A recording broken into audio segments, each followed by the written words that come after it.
Sometimes I just wish I could run away and hide. No matter where I go to, the feelings stay inside.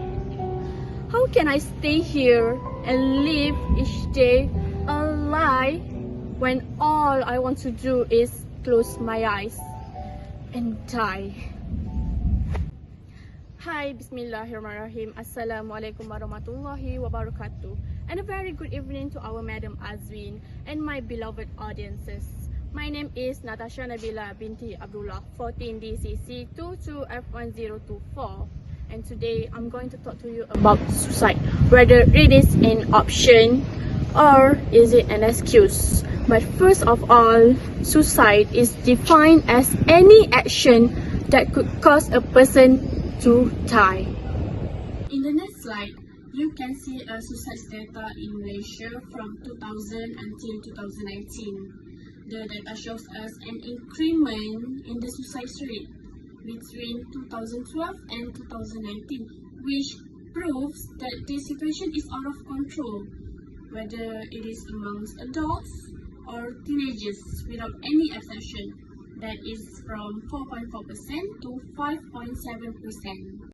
After doing some research, I found that there are several risk factors that contribute to this issue, which is divided into 4 categories, which are individuals, personal relationships, surrounding community, and also societal mindset. First and foremost, an individual tends to choose suicide as their final option whenever they cannot stop thinking of their hopelessness in their life that may be unfortunate in some circumstances, such as keep failing on their examinations or hardships in managing some matters. Furthermore, they might as well taking forbidden substances like drugs, or have been drinking till they lost their rationality to think in the right way. Besides, it is said that this kind of person too could be facing an adverse childhood experiences, especially from their personal traits or the family environment itself. Moving on community factors, a discrimination is no longer a foreign issue that happens in some neighborhoods, be it racism or gender inequality in some organization to manage a development in certain places. Other than that, there are populations that practice living in a cluster by abandoning the families that not originally came from the same culture or origin. In the meanwhile, acculturative stress happens when a certain families immigrates to a different kind of host community, but being rejected by the populations and choose suicide as a way to end the suffering. Social stigma is structural in society and can create a barrier for persons with a mental or behavioral disorder. An example that could be related to is the public's view of individuals with disabilities as being incapable, unsociable, irresponsible, fearful, or pitiful. Next, the media too is being irresponsibly by exposing those with disabilities with an embracing captions that would hurt them mentally or emotionally, so they might choose to die to put a stop to it. Okay, so next I'm going to talk about types of suicidal behavior, since it is divided into 3, which is completed suicide, attempted suicide, and suicidal ideation. Besides, I'm going to tell you what the side effects are. For completed suicide, it is a suicide that have been done and usually results in death. Either it is violent or non-violent. So an example for a non-violent one is by hanging themselves on the ceiling. Like what I have in my hand here is a hanging rope. This is just an example. Hanging their head here on the ceiling and not survive when they stroke their neck and block their breathing, so it won't be good for them.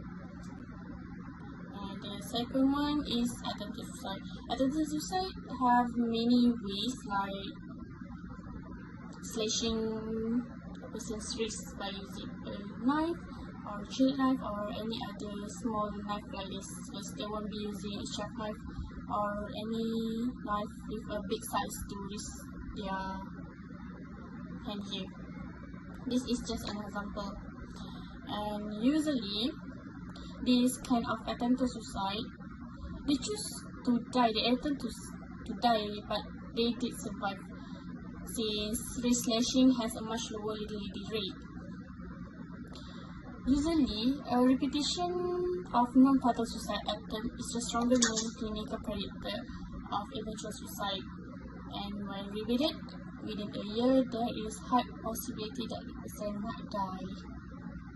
And from this kind of suicide, a person might having severe injuries or permanent injuries, or even having disabilities. Okay, so enough about suicides. There are many kind of ways to prevent suicides actually, and I'm going to state 4 here that you can see in the slides. First one is hotline defenders. You can call them through this number 0376272929 if you think that you might have symptoms of having this kind of thoughts, or you're trying to do the things to someone or push someone to do that. No, you can do that to anyone or yourself. So do call them if you need someone to approach to or to report it to.